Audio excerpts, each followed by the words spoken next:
to day 2 of adopting BTC here in San Salvador. My name is Gerson Martinez. I'll be your MC for the day today. This is the ECON track. So we want to welcome everyone back to our location here. Specifically on this ECON track, we have a really nicely packed day full of really relevant and I think important information for everyone who's in this space. So we're ready to get started. A couple of housekeeping items I want to make sure everyone's aware of. Give me one second. So for anyone who needs translation, as a reminder, there's a table in the back left corner that's available with headsets if you need translation. So please make your way over there if you would like any of today translated. Please don't leave this room with your headset. Please make sure to give it back over to the guys in the back of the room before you leave. Another quick item. There's a bus that's going to El Zonte tomorrow.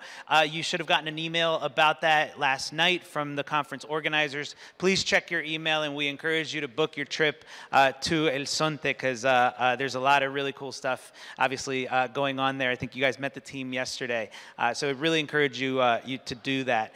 Now, with that said, we're going to get started with the day today. The first fireside chat that you're gonna hear is from Miles Suter. So Miles is the product head for crypto at Square App. So Miles is one of probably the strongest advocates within the Bitcoin community for what's been happening at Bitcoin Beach. He was down there, I think, early last year, and he's going to talk to us about Lightning compatibility in a Fireside video that I'm going to ask the guys to fire up here. So please take a look and enjoy.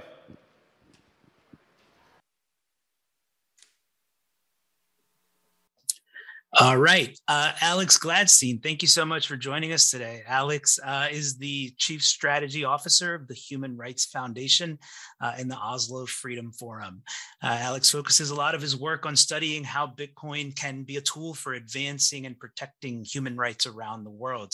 So Alex, thank you for being with us. We're excited to have you join us virtually here at Adopting BTC. Happy to be here. Excellent, excellent. Thank you. Now, we're going to jump right into our conversation about Bitcoin as hope, and I want to make sure the audience is aware. We know you've written and spoken so much about the importance of money as a tool for preserving and protecting human rights, and now we're sitting here in mid-November. And for the past 2 months now, a little bit over 2 months, Salvadorans have now had access to Bitcoin as legal tender in their country. El Salvador has gone from being a dollarized, dollar-only economy since 2001 to having now the ability to use Bitcoin as a savings technology and as a means for everyday use over the Lightning Network. So talk to us a little bit about the impact as you see it on the everyday people of El Salvador. How does this optionality actually improve the lives of Salvadorans?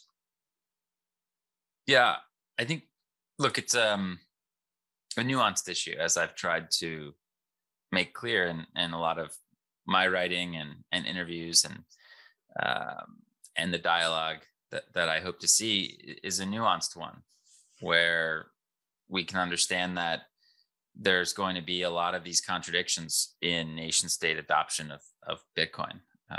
This, money beyond the control of governments causes significant contradictions when governments try to roll it out. Obviously, I'm very happy to see that individuals can, if they wish, use a Bitcoin economy and connect with the world around them. I think that's beautiful. And I hope that more people around the world get that opportunity. On the other hand, I have major issues and questions around, the sort of state-run apparatus and infrastructure. On the one hand, it's certainly an infrastructure improvement that Salvadorans in America, for example, can take cash and go to a consulate and use a Chivo ATM and instantly get that value into the hands of someone in in El Salvador, that's a humanitarian improvement. That's really something to look at carefully, and hopefully that other countries can emulate using Bitcoin, the network, right? Using Lightning as that payment rail. However, I really hope that people, consider, basically ditching the government wallet and using open source non-custodial wallets. This is so important. The Chivo wallet presents a variety of concerns. Obviously, first and foremost, the surveillance mechanism, but also, it presents concerns with regard to basically, you could even say sort of like fractional reserve, or this idea of like these promises to pay Bitcoin or dollars. It's not entirely clear how all that works, and especially if the government starts to want to pay, they could come out and say, hey, we're going to pay certain workers in Chivo, right?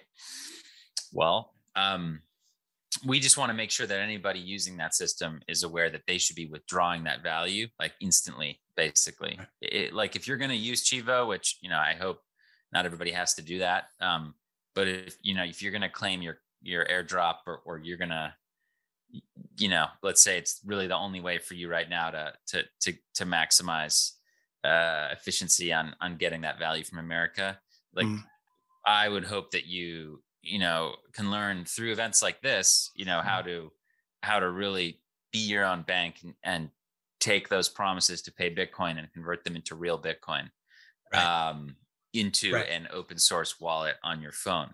So I think that, again, just to zoom out, this whole experience it was unavoidably going to be nuanced and complicated from a human point of view.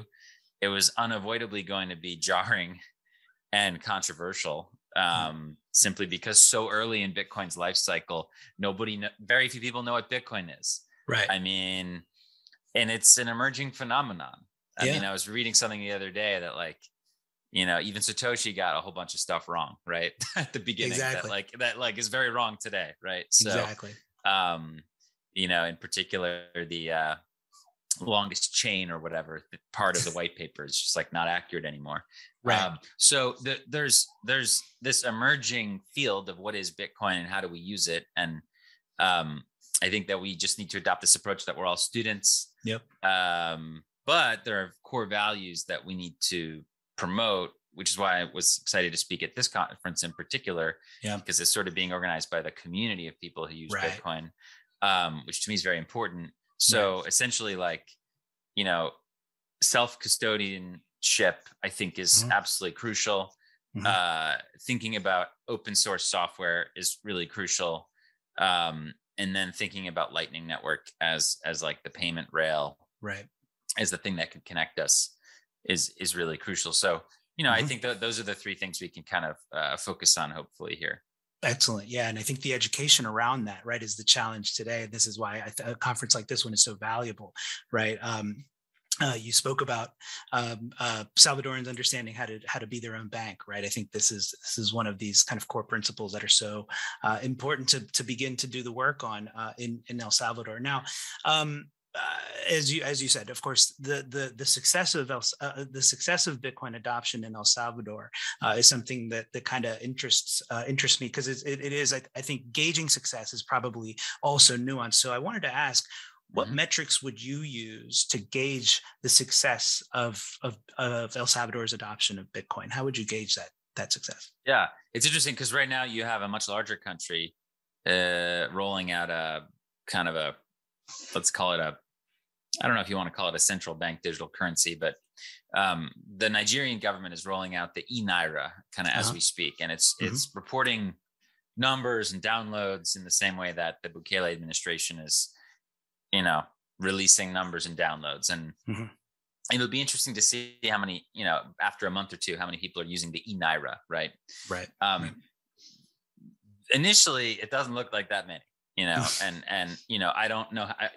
No one has any idea how to I don't think how do you verify these numbers that Bukele has coming out or whatever. But those numbers are much larger, and it's a country that's 6 million people versus a country of 200 million people. So that'll be interesting. Will be to compare El Salvador's digital currency endeavor with other digital currency endeavors. I mean, to me, like what makes it a success is that like again, compared to, let's say, Nigeria rolling out an e-Naira, would be that as opposed to in Nigeria, where the e-Naira is like an extension of an existing system that's meant to like essentially establish more control over people. The Chivo experiment is interesting because while I think we need to be clear-eyed about how if you use only Chivo, like this is a problem, but the fact that it's connected to the open global monetary network of Bitcoin is fascinating because, you know, again, that's a liberating aspect. And the fact that, you know, if you're using Bitcoin and Lightning, you have no choice but to be interoperable, or else you're not using Bitcoin and Lightning, you know, either it is a Bitcoin wallet, can receive Bitcoin, can receive Lightning, or it's not, right? Or it's not. And as long as it continues to be one, and I think at this point it's too late to go backwards for the Salvadoran authorities. Like it's kind of, you know, made their ambit on this being a Bitcoin thing. That's good. I think that's good for the country. That's good for the people. I mean, again, it could have been, you know, they could have rolled out like a you know, digital cologne or something like that, you know, or like a, you know, a Salvadoran digital dollar, God knows what. And it would look similar to the Chivo wallet, right? It would be like the e-Naira, you know, I'm sure is in many ways similar. You have an e-Naira wallet, right? Or, you know, the Chinese have a you know, a central bank digital currency as well. So you have all these different digital currency projects coming out, and the Chinese one, you know, has its own wallet, but also is interoperable in other wallets. I would imagine the e-Naira will be similar, but guess what? That's a closed system. It's closed source. I mean, who knows how many e-Naira will be created? I mean, there'll be redeemability issues. There's going to be increasing inflation. Same thing with the digital yuan. Whereas, you know, when you have, even if it's a custodial wallet, the fact that you can withdraw to a self-sovereign Bitcoin account is massive.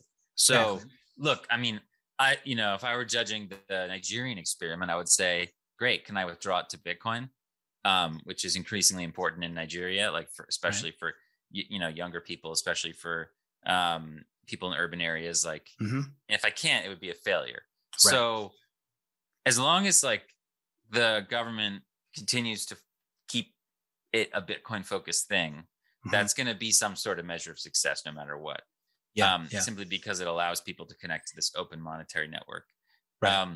As far as other metrics, I mean, look, we want to see downloads. Like we want to see it working. We want to see number of people go up, right? Is the idea. So, I mean, you know, when I was in El Zante several months ago, which is of course like a very special place that is community driven, right? I was really surprised that like basically half of the businesses I felt like accepted Bitcoin and knew how to take it and had some sort of plan to save sats and things like that. Like that's right. That was really cool. I would say that another way to measure the success of this on a national level is like how much of that is actually happening, right? Or like starting to emerge. Is it just the fact that like, you know, foreigners can come in and use Bitcoin to buy stuff at Starbucks? Like if that's really all that happens, like that's not that exciting. It's really going to be are there communities in San Salvador and in cities around the country where people are starting to actually, you know, use this for remittances, use this for, you know, maybe as a savings technology. Well, not just savings, but, you know, use it to transact and start to have this parallel economy. Now, again, the numbers that the government is giving out would suggest this is happening because they're massive numbers. It's very hard to verify those things, but if they are true, it seems like the government's experiment is somewhat successful, right? It'd be hard to like argue otherwise at the moment. Absolutely. But for me, like the success of this whole, you know, Bitcoin movement, let's say, in the country will be based on how many people actually gain like empowerment and freedom out of it. Exactly. And that's going to relate to the number of people who actually learn about Bitcoin and learn about being their own bank and learning about self-custody and learning about using the Lightning Network and learning about how to actually take power back for the people. So that's a little more intangible, but I would be looking for more of that, right? I would be looking for more peer-to-peer activity. I would be looking for more small business adoption. I would be looking for less kind of like, what can the government like impose? Like the government can work with big corporations and all of a sudden you can buy your Bitcoin at Starbucks, but really like, why would you want to do that? That just gives your Bitcoin to the government and you get fiat. Like, you know, that would be a big success of this, is if people understood that like, like if they're paying with Bitcoin via these apps, and they're not like custodying and withdrawing to themselves, someone else gets the Bitcoin. And like, I don't know, like, why would you want we don't want the government to have this like ever increasing pile of Bitcoin. That's not like the goal here. We want the people to be empowered. Exactly. Yeah. I mean, like you get a remittance from, a success would look like this. Family gets $100 in Bitcoin. Great. Goes to their phone. A success would be, hey, they don't have to use the Chivo app anymore. They've got their own app. Okay, Strike is also interesting. Maybe we'll have more private sector competition. But no matter where they receive the remittance to, maybe they keep half of it in dollars, or 3/4 of it or 90% of it.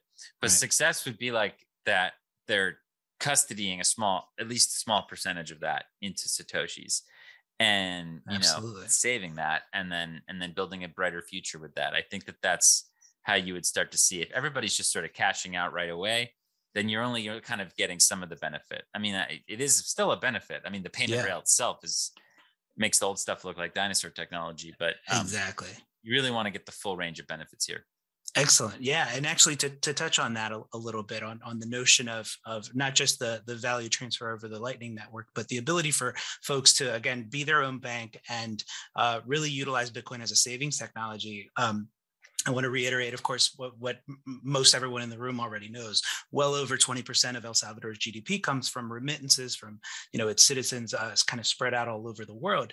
As you noted, there's about 6 million, Salvadorans, and 2 million of them in the U.S. alone, probably a little north of 2 million of them in the U.S. alone.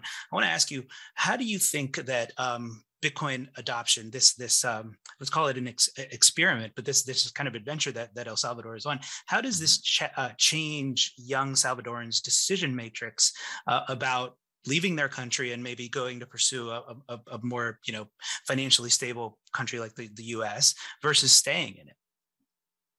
Yeah, I mean, it could potentially have a big impact. I was thinking about this the other day with some other folks. We were discussing another country has some similarities to El Salvador, but a lot of folks want to leave that country. That they feel like they want to get out. Like that there aren't that many opportunities there. But with Bitcoin, things start to change, right? Because you can learn how to code Bitcoin at home from YouTube videos and just like open source resources. And if you put your mind to it, I mean, now is when you want to do this, because 4 to 6 months, you put in the work, maybe you have some sort of a programming or computer science background. I mean, you could be making commits to Bitcoin software, to wallet software. You could be building up your reputation, and then you can go one of two routes, from your apartment in, wherever you are in El Salvador.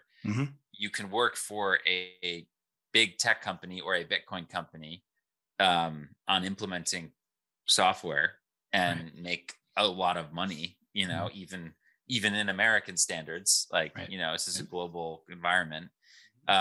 So you can make, probably, if you do this the right way and you get a job in the Bitcoin industry, doing something that's valuable, I mean, you can make many, many, many, many times the average annual salary of a country like El Salvador. And then the other one is you could, if you want, you could go into contributing to like open source development and you can win grants, which might again be many times the average annual salary to work on open source Bitcoin stuff. Right. So I think that like both of these things are in play for anyone, and they don't have to like leave the country to go earn, more money elsewhere. They can, and I know this is kind of, is slightly trite in terms of like, sure, you've been able to do this for a while, but I think in the non-Bitcoin world, right? This idea of like remote working and stuff has probably made this easier, but this is on a different level because so few people have appreciated this as of today. I'm not talking necessarily about working like, in marketing or business development for one of these companies. Talking about like folks who do have some of that software knowledge and can actually apply themselves. I mean, the opportunities are tremendous to empower yourself and those around you through Bitcoin. Absolutely. And I think that's one of the really encouraging things that I noticed as well in El Sonte, right? Here's a community of young people who are extremely hopeful, right, about their country now. And, being a person whose parents emigrated, out of El Salvador in the search for hope, 40 years ago, I think this really kind of large tectonic shift is happening that makes me very hopeful. And I see that, also there locally in El Sonte, I see young people, right, aspiring to learn both English so they could be bilingual and also technology skills, right, that they can immediately apply from the comfort of their homes or their country. And I think those young men and women leading the Bitcoin Beach community very much see that, right? I really appreciate that that's part of their ethos, part of their objective is to kind of change the narrative on what it means to be Salvadoran and the future that awaits young people there. So I wanted to ask you along these lines, what I guess is kind of a two-part question. What lessons can and should other countries be taking from El Salvador's example here? And also, what barriers do you see to other countries taking or following El Salvador's lead? Why isn't everybody doing this? Well, it's a risk because it's early. I mean, when we zoom out 20, 30 years from now, this will be seen as the early days. We're talking the mid 1990s on the internet here. And once you sit down and pay this subject matter attention, you'll realize that this is happening. Right. This is growing and this is going to be the future. But still, you can't expedite that future. It's hard to do so. You even have this country and this government decided to adopt it, which is massive, right? From a historical point of view. I mean, it's absolutely not that different from the British, implementing central banking potentially. One little island, implemented central banking, and then eventually every other country in the world implemented central banking, right? So, El Salvador, one little country, implements, Bitcoin legal tender as a national currency. It's possible that one day all countries have it, I just think that road's going to be quite rocky. I mean, I would say that like, look, and it seems crazy to say in some ways, but if governments really care about empowering their people, right, and they really care about financial inclusion, they would make sure that like whatever new digital currency project or wallet or system that they're designing to roll out in this new electronic age connects to the Bitcoin network. I mean, it's the only way to be fair. And if they're not going to connect to the Bitcoin network, something's up. Right. Why not? Why not? And then let them answer that question. Right. And I'm not saying that it's going to go swimmingly, in El Salvador. It might, but I think there's, you're starting to see these like contradictions that pop up, right? When a government tries to sort of force something that's honestly a voluntary phenomenon. It can be slightly difficult. But I think at least they've shown that they want to connect to the open monetary network, the neutral monetary network that is Bitcoin, which is a really good example for other countries to follow. I mean, look, I wish my country was doing it. I mean, look, if the United States said Bitcoin is legal tender and we're going to help build the infrastructure for the future of Americans so that, they can use this thing.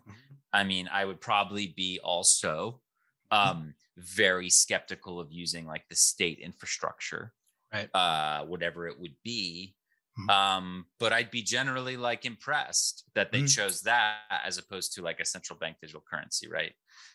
So I guess that's where we can kind of conclude is that like I would hope that more countries around the world opt for the Bitcoin standard, or at least to be partly on the Bitcoin standard. Let their citizens choose. Let them choose, but have it at least be connected.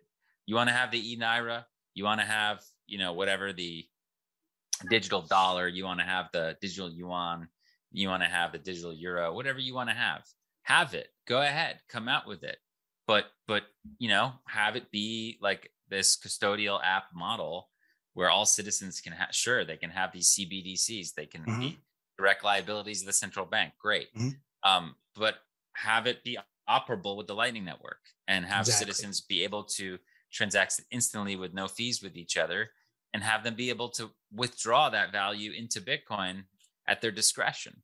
I think that's how you would approach this if you had a time machine, is what I'm estimating here.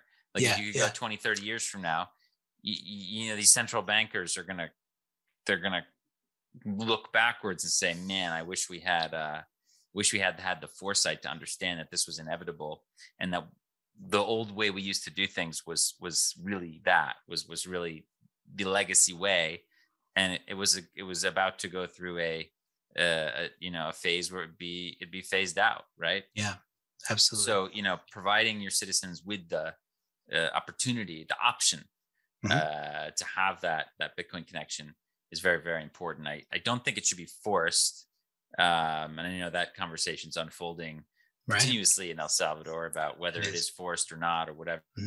I think that it shouldn't be forced, but I think what they should do is make it legal tender. I think every citizen in the world should be able to have Bitcoin as legal tender if they wish, voluntary legal tender. And if governments want to get involved and help people, they should use their power and their ability to build infrastructure to help people connect to the Bitcoin age. So, I mean, that's kind of my take. Excellent. Alex, thank you so much for your perspective. As always, thank you for all the work that you're doing to kind of elevate the conversation about Bitcoin and its relationship, to protecting and preserving human rights around the world. We're really grateful for your time here with us today. Yeah, I wish I could be down with you guys, with everybody. It's an amazing community down in El Zante, and some real legendary people put all of that together and made this happen. So good luck with the proceedings, and I'll hopefully see you next time. Thank you. Thanks very much, Alex. Take care, all right? Take care.